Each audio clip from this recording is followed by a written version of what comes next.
എവിടെ നിന്നൊക്കെയോ പണം വാങ്ങിയിട്ട് മറ്റുള്ളവർക്ക് വേണ്ടി ശബ്ദിക്കരുത്. അപമാനിക്കലാണ് നിങ്ങൾ. ഇത് ജനാധിപത്യത്തെ അപമാനിക്കലാണ്. നിങ്ങൾ എന്ത് തെളിവിന്റെ അടിസ്ഥാനത്തിലാണ് നിങ്ങൾ ചോദിക്കുന്നത്?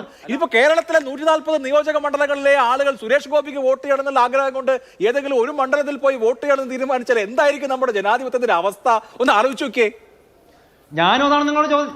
എന്റെ ചോദ്യം അത് തന്നെയാണ്. തൃശ്ശൂർ ലോക്സഭാ മണ്ഡലത്തില് പുതിയതായിട്ട് കൂട്ടിച്ചേർക്കപ്പെട്ടുള്ള 1 ലക്ഷത്തിലധികം വരുന്ന വോട്ടുകൾ എല്ലാം ഞങ്ങൾക്ക് തന്നെയാണ് വന്നതെന്ന് എന്തുറപ്പാണ്? എന്ത് അടിസ്ഥാനത്തിലാണ് നിങ്ങൾ പറയുന്നത്? അങ്ങനെയൊന്നും പറയുന്നില്ല. ശ്രീ ശ്യാംരാജ്, ഇപ്പൊ താങ്കൾ നേരത്തെ ചോദിച്ചൊരു ചോദ്യം ഉണ്ടല്ലോ, ആലത്തൂരിൽ നിന്ന് ഞങ്ങൾ എന്തിനാണ് വോട്ട് തൃശ്ശൂരിൽ ചേർക്കേണ്ടതെന്ന്.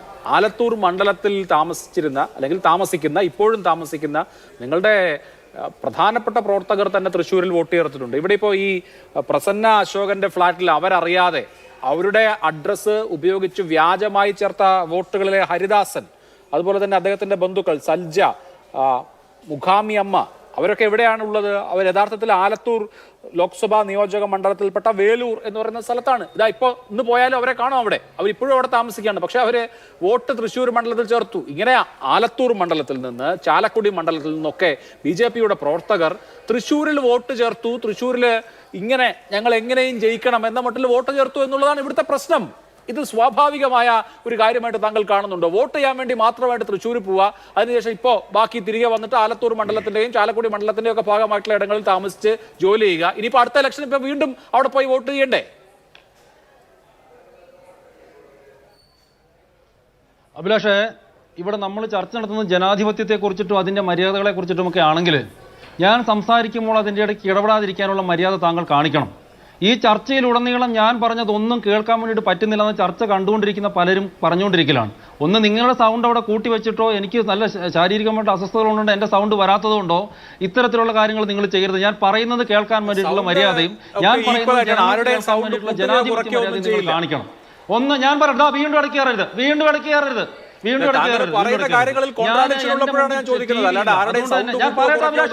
എനിക്ക് പറയുന്ന കാര്യം പറഞ്ഞ നിങ്ങളുടെ അജണ്ടയ്ക്ക് അറേഞ്ച് പറയാനല്ലെന്ന് ഞാൻ വന്നത്. അഭിലാഷിന് തോന്നുന്നത് കേൾക്കാൻ ആവശ്യമുള്ളത് മാത്രം പറയാനല്ല ഞാൻ വന്നിട്ടുള്ളത്. എന്റെ അതുകൊണ്ട് നിങ്ങളുടെ ഞാൻ പറയട്ടെ, നിങ്ങൾ ഇടപെടരുത്. അഭിലാഷ് ഈ പരിപാടി നടക്കില്ലാട്ടോ. എനിക്ക് പറയാനുള്ളത് നിങ്ങൾ കേൾക്കണം, ജനങ്ങളെ കേൾപ്പിക്കണം. ഇവിടെ നിങ്ങളുടെ ക്യാപ്ഷൻ തന്നെ തൃശ്ശൂർ മോഷ്ടിച്ചെടുത്തോ. നിങ്ങൾ ഒരു ചാനലിൽ ഇരുന്നിട്ട് എന്ത് മര്യാദകൾ നിങ്ങൾക്ക് പറയാമെന്നും ചെയ്യാമെന്നും നിങ്ങൾ കരുതരുത്. ഈ റൺ ബേബി റൺ സിനിമയെ പോലെ ഒരു ഉണ്ടത്ര കൂടി ഇട്ട് കഴിഞ്ഞിട്ടുണ്ടെങ്കിൽ നിങ്ങൾക്ക് എന്തും തോന്നിവാസവും എഴുതാമെന്ന് നിങ്ങളെ പോലെയുള്ള മാധ്യമങ്ങൾക്ക് തോന്നാൻ വേണ്ടിയിട്ട് പാടില്ല. അഭിലാഷ് ജമാഅത്തെ ഇസ്ലാമിയുടെ പണം വാങ്ങിയിട്ടാണോ ഈ ചർച്ച നടത്തുന്നത് എന്നൊരാണോ കൂടി ഞാൻ ചോദിച്ചാൽ ശരിയാകുമോ? അല്ലെങ്കിൽ വാങ്ങിയിട്ടാണോ ഞങ്ങൾക്കെതിരെ ചർച്ച നടത്തുന്നത് എന്നൊരാണോ ചോദിച്ച് ഞാൻ ചർച്ച ചെയ്താൽ ശരിയാകുമോ? ഇതൊന്നും ശരിയല്ല അഭിലാഷ്. ആ ക്യാപ്ഷൻ അതിനോട് ശക്തമായിട്ടുള്ള എന്റെ എതിർപ്പ് ഞാൻ രേഖപ്പെടുത്തട്ടെ. നിങ്ങൾക്ക് ഈ വിഷയത്തിൽ ചർച്ച നടത്താം. അതിന് നിങ്ങളുടെ ഏത് ചോദ്യത്തിനും ഞങ്ങൾ ഉത്തരവും തരും. പക്ഷേ ഈ ഉണ്ടത്ര വെച്ചിട്ടുള്ള ഇത്തരത്തിലുള്ള വൃത്തികെട്ടിട്ടുള്ള ഈ രാഷ്ട്രീയ അജണ്ടകള് മാതൃഭൂമി പോലെ ഒരു ചാനൽ ശക്തമായിട്ടുള്ള എന്റെ പ്രതിഷേധം ഞാൻ രേഖപ്പെടുത്തിട്ടുള്ളത്. ഇത് ശരിയല്ല. ഇത് നിങ്ങളുടെ ഒരു അജണ്ടയുടെ ഭാഗമാണത്. നിങ്ങൾ എന്നെ കൊണ്ട് ഈ അജണ്ടയുടെ ഭാഗമാണെന്ന് പറയാൻ വേണ്ടി ജനങ്ങൾക്ക് വേണ്ടി സംസാരിക്കുക എന്നുള്ളതല്ലേ മാധ്യമങ്ങളുടെ അജണ്ട? ഞാൻ കാണുന്നത് ജനങ്ങൾക്ക് വേണ്ടി സംസാരിക്കുക, ജനാധിപത്യത്തിന് വേണ്ടി സംസാരിക്കുക, ഈ രാജ്യത്തിന്റെ നിലനിൽപ്പിന് വേണ്ടി സംസാരിക്കുക, ഇതൊക്കെയാണ് മാധ്യമങ്ങളുടെ അജണ്ട.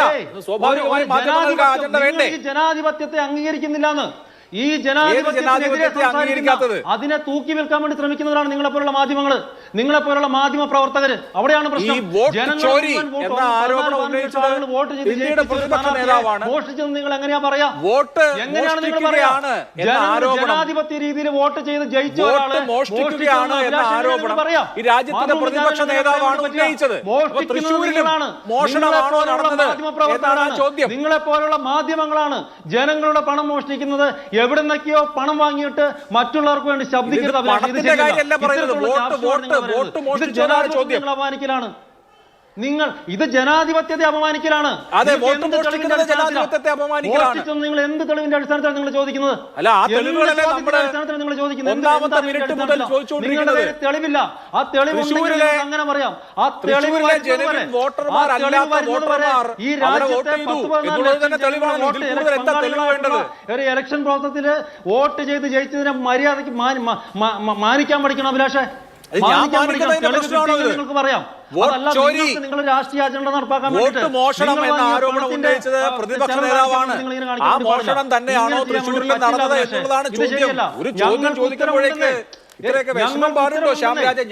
ഈ ചർച്ചയുടെ തുടക്കം മുതൽ ആളുകൾ കാണട്ടെ. കാണട്ടെ. നിങ്ങൾ എന്നെ പറയാൻ അനുവദിച്ചിട്ടുണ്ടോ? എനിക്ക് ഇതിനകത്ത് നിങ്ങളുടെ സൗണ്ട് കൂട്ടി എന്റെ സൗണ്ടും കുറച്ചും വയ്ക്കുന്നു. ഇപ്പോൾ പോലും അങ്ങനെ സാധിക്കില്ല ശ്യാംരാജ്. ഒരാളുടെ സൗണ്ട് കൂട്ടി മറ്റൊരാളുടെ സൗണ്ട് കുറച്ച് വെക്കാൻ പറ്റില്ലെന്നേ. അങ്ങനെ ഒന്നും പറ്റില്ല, അങ്ങനെ ചെയ്യുകയുമില്ല. അങ്ങനെ എന്റെ അഭിലാഷം കണ്ടതാ. ചർച്ച കഴിഞ്ഞിട്ട് നമ്മളൊക്കെ എത്രയോ ചർച്ചകളിൽ പങ്കെടുക്കുന്നത് ചർച്ച കഴിഞ്ഞിട്ട് അങ്ങ് യൂട്യൂബിൽ കണ്ടു നോക്കൂ. പ്രേക്ഷകർ പറയട്ടെന്ന്. നിങ്ങൾ പറയല്ലേ അല്ലെങ്കിൽ പോട്ട്. നിങ്ങൾ എന്നെ പറയാൻ സമ്മതിച്ചിട്ടില്ലല്ലോ. ശരി, പറയും. പറയാൻ സമ്മതിച്ചിട്ടില്ലല്ലോ. പറഞ്ഞോളൂ. പറയാൻ സമ്മതിച്ചിട്ടില്ലല്ലോ. ഈ അത് വിലയിരുത്തട്ടെ. പറയാൻ വേണ്ടി സമ്മതിക്കണം. പറയാൻ വേണ്ടിയുള്ള കാര്യങ്ങളുണ്ടെന്നേ.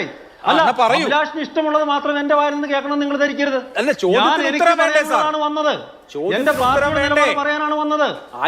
എങ്ങനെയാണ് പറയാനാണ് വന്നത്. ചോദ്യത്തിന് ഉത്തരം വേണ്ടേ? ഞാനൊരു ചോദ്യം പറയാൻ സമ്മതിക്കണമെന്ന്. ആ ഉത്തരത്തിന്റെ സമീപത്തെങ്കിലും എത്തണ്ടേ? ചോദ്യത്തിന് ഉത്തരമല്ല പറയുന്നത്. ഞാൻ തരണോ? നിങ്ങളുടെ അഭിലാഷൻ നിങ്ങൾ ആലത്തൂർ മണ്ഡലത്തിലെ നിങ്ങളുടെ പ്രാദേശിക പ്രവർത്തകൻ ഹരിദാസും അദ്ദേഹത്തിന്റെ കുടുംബാംഗങ്ങളും എങ്ങനെയാണ് തൃശൂർ മണ്ഡലത്തിൽ വോട്ട് ചേർത്തത്? അവരവിടെ താമസിക്കുന്ന തൃശൂർ മണ്ഡലത്തിലെ റെസിഡൻസ് അല്ലാത്ത ആളുകൾ ആലത്തൂർ മണ്ഡലത്തിൽ ഇപ്പോഴും ജീവിക്കുന്ന നിങ്ങളുടെ പ്രാദേശിക പ്രവർത്തകൻ ഹരിദാസിന്റെ കുടുംബാംഗങ്ങളും എങ്ങനെയാണ് തൃശൂർ മണ്ഡലത്തിലെ ഒരു വ്യാജമായ മേൽവിലാസത്തിൽ വോട്ട് ചോദിച്ചത് എന്നുള്ളതാണ്, വോട്ട് ചേർത്തത് എന്നുള്ളതാണ് ചോദ്യം. ഹരിദാസ് വേലൂർ പഞ്ചായത്ത് ആലത്തൂർ മണ്ഡലം. ഞങ്ങളുടെ ഏത് പ്രവർത്തകൻ? നിങ്ങൾ ഓരോ പേര് കൊണ്ടുവന്നിട്ട് നിങ്ങൾ ഓരോ ആളുകളെ കൊണ്ടുവന്നിട്ട് അത് ഞങ്ങളുടെ പ്രവർത്തകനാണ് എന്ന് പറഞ്ഞാൽ അത് അംഗീകരിക്കാൻ പറ്റില്ല. അതെങ്ങനെയാണ്? പഞ്ചായത്തിലേക്ക് മത്സരിച്ചിട്ടുള്ള ആളാണ് ശ്യാംരാജ്. അദ്ദേഹത്തിന്റെ വീട്ടിൽ ഇന്ന് രാവിലെ മാധ്യമ പ്രവർത്തകരൊക്കെ പോയതാ. മറ്റാര്? വേലൂരിലെ ഹരിദാസന്റെ വീട്ടിൽ നിന്ന് മാധ്യമ പ്രവർത്തകരൊക്കെ പോയതാണെന്ന് അദ്ദേഹം ഞങ്ങളുടെ പ്രവർത്തകനാണെന്ന് പറഞ്ഞോ? അദ്ദേഹം പ്രവർത്തകനാണെന്ന് പറഞ്ഞോ? നിങ്ങളുടെ പ്രവർത്തകനല്ലേ? ഞങ്ങളുടെ പ്രവർത്തകൻ. അദ്ദേഹത്തിന്റെ ബൈറ്റ് ഞാനും കണ്ടു.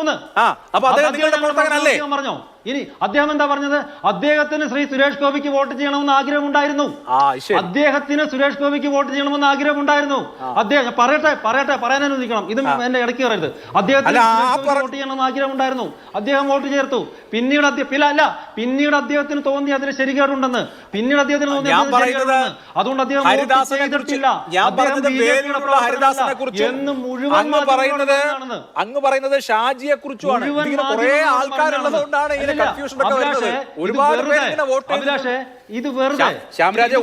പേര് ഇങ്ങനെ വോട്ട് ചേർത്തിട്ടുണ്ട്. അങ്ങ് പറയുന്നത് ഷാജിയെ കുറിച്ചും ഞാൻ പറയുന്നത് ഹരിദാസനെ കുറിച്ചുമാണ്. രണ്ടുപേർക്കും സുരേഷ് ഗോപിക്ക് വോട്ട് ചെയ്യണം എന്നുള്ള ആഗ്രഹം കൊണ്ട് ഇതിപ്പോ കേരളത്തിലെ 140 നിയോജക മണ്ഡലങ്ങളിലെ ആളുകൾ സുരേഷ് ഗോപിക്ക് വോട്ട് ചെയ്യണം എന്നുള്ള ആഗ്രഹം കൊണ്ട് ഏതെങ്കിലും ഒരു മണ്ഡലത്തിൽ പോയി വോട്ട് ചെയ്യണമെന്ന് തീരുമാനിച്ചാൽ എന്തായിരിക്കും നമ്മുടെ ജനാധിപത്യത്തിന്റെ അവസ്ഥ? ഒന്ന് ആലോചിച്ച് നോക്കിയേ. ഞാനും അതാണ് നിങ്ങളുടെ ചോദ്യം.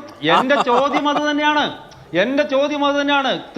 തൃശൂർ ലോക്സഭാ മണ്ഡലത്തില് പുതിയതായിട്ട് കൂട്ടിച്ചേർക്കപ്പെട്ടുള്ള 1 ലക്ഷത്തിലധികം വരുന്ന വോട്ടുകൾ എല്ലാം ഞങ്ങൾക്ക് തന്നെയാണ് വന്നതെന്ന് എന്തുറപ്പാണ്? എന്ത് അടിസ്ഥാനത്തിലാണ് നിങ്ങൾ പറയുന്നത്? അങ്ങനെയൊന്നും പറയുന്നില്ല. ഈ തെരഞ്ഞെടുപ്പ് തോറ്റപ്പോ ആദ്യം കെ മുരളീധരന്റെ സ്റ്റേറ്റ്മെന്റ് എന്തായിരുന്നു? ഞാൻ പറയട്ടെ. കോൺഗ്രസിന്റെ ആദ്യത്തെ സ്റ്റേറ്റ്മെന്റ് എന്തായിരുന്നു അഭിലാഷേ? കോൺഗ്രസ് പാർട്ടി എന്നെ തോൽപ്പിച്ചു, പാർട്ടി അതിന്റെ ഒപ്പം കൂടെ വന്നില്ല, DCC പ്രസിഡന്റിന് രാജിവെക്കേണ്ടി വന്നില്ലേ?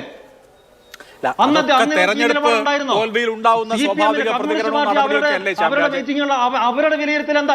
പറയട്ടെ. അവരുടെ വിലയിരുത്തൽ എന്തായിരുന്നു? തൃശ്ശൂരിലെ ഹിന്ദു വോട്ടുകൾ BJPക്ക് വേണ്ടിയിട്ട് ഏകീകരിക്കപ്പെട്ടോ പോലെയുണ്ട് എന്നല്ല അവർ പറഞ്ഞിട്ടുള്ളത്. ഈ രണ്ടഭിപ്രായങ്ങളിൽ നിന്ന് എന്നാണ് മാറിയത്? എന്ന് മുതലാണ് നിങ്ങൾ ഈ മാറിയ അഭിപ്രായം എടുക്കാൻ വേണ്ടിയിട്ട് തുടങ്ങിയത്? അപ്പോ തുടക്കത്തിലെ കോൺഗ്രസ് പാർട്ടിയുടെ അഭിപ്രായം ഇതല്ല, തുടക്കത്തിലെ LDFന്റെ അഭിപ്രായം ഇതല്ല, തുടക്കത്തിലെ മാധ്യമങ്ങളുടെ അഭിപ്രായം ഇതല്ല. ഇപ്പോൾ രാഹുൽ ഗാന്ധി കൊണ്ടുവന്നിട്ടുള്ള ഒരു അജണ്ട, അതിനെ നിങ്ങളെല്ലാം കൂടി കയ്യിൽ എടുത്തുകൊണ്ട് അതിനെ അങ്ങോട്ട് വ്യാപിപ്പിക്കാൻ വേണ്ടി നിങ്ങൾ നോക്കണം. ഒരു കാര്യം കൂടി ഞാൻ പറയട്ടെ. രാഹുൽ ഗാന്ധി ആദ്യം പറഞ്ഞ പോയിന്റ് എന്താണ്? അദ്ദേഹത്തിന്റെ ആദ്യത്തെ വാദം തന്നെ തെറ്റല്ലേ? ബാംഗ്ലൂർ സെൻട്രല് BJP അതോടൊപ്പം തന്നെ കോൺഗ്രസും 8 സീറ്റുകളിൽ 8 അസംബ്ലി മണ്ഡലങ്ങളിൽ 7-1 നിൽക്കുകയായിരുന്നു. അവസാനത്തെ ഒരു മണ്ഡലത്തിലെ ലീഡ് കൊണ്ടാണ് ഞങ്ങൾ ജയിച്ചത് എന്നല്ല അദ്ദേഹത്തിന്റെ ആദ്യത്തെ സ്റ്റേറ്റ്മെന്റ്. സത്യം എന്തായിരുന്നു? 4 എണ്ണത്തിൽ ഈക്വലായിട്ടല്ല നിന്നിരുന്നത്, 4-4 എന്നല്ല നിന്നിരുന്നത്.